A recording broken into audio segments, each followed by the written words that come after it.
হাসনাত আব্দুল্লাহ, লুঙ্গি dance কোন সিনেমার গান? এটা ইন্ডিয়ান একটা ভারতীয় ফিল্মের খুব সম্ভবত একটা গান, লুঙ্গি ডান্স। খুব সম্ভবত, আমি নিশ্চিত না, কারণ আমি গানটা শুনেছি কিন্তু কখনো দেখার সুযোগ হয়নি বা দেখিনি। গতকাল রাতে ধানমন্ডি 32-এর আশেপাশে শোনেননি? গতকাল এই বিষয়টি এসেছে, মানে শুনেছি। দেখুন, বঙ্গবন্ধু একটি মীমাংসিত সত্য এবং মীমাংসিত বিষয় না, আমি প্রশ্নটা ছিল শুনেছেন, শুনেননি? হ্যাঁ, আমি শুনেছি, আমার হলেও শুনেছি এবং ঢাকা বিশ্ববিদ্যালয়ে আমি শুনেছি এবং সেটিকে ডিজোন করার কোনো সুযোগ নেই।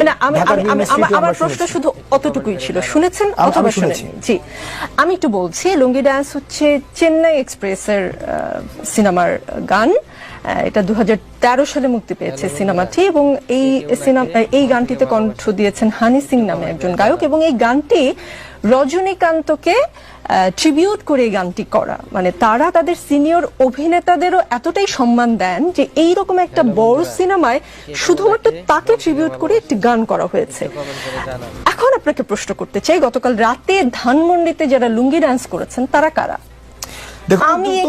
আমি এখানে তৃতীয় কোন পক্ষ এমন কেউ করেছে, আমরা করিনি, ষড়যন্ত্রের গন্ধ, গত 15 বছর এগুলো আমি শুনেছি। হাসনাত আব্দুল্লাহ বেশ শুনেছি।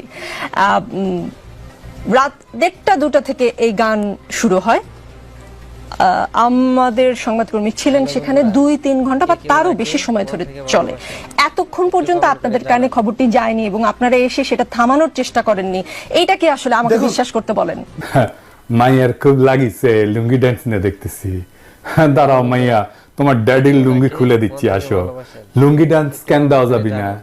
শেখ মুজিবকে খুব বেশি বুঝে গেছো না? হ্যাঁ, এই যে বুঝে রাখেন, বুঝছেন, এই যে আওয়ামী লীগ কলে ফিরে আসবে এই যে সংখ্যালঘুর ঘাট ধরে আর নারীর ঘাট ধরে, বুঝছাও তো এইগুলারে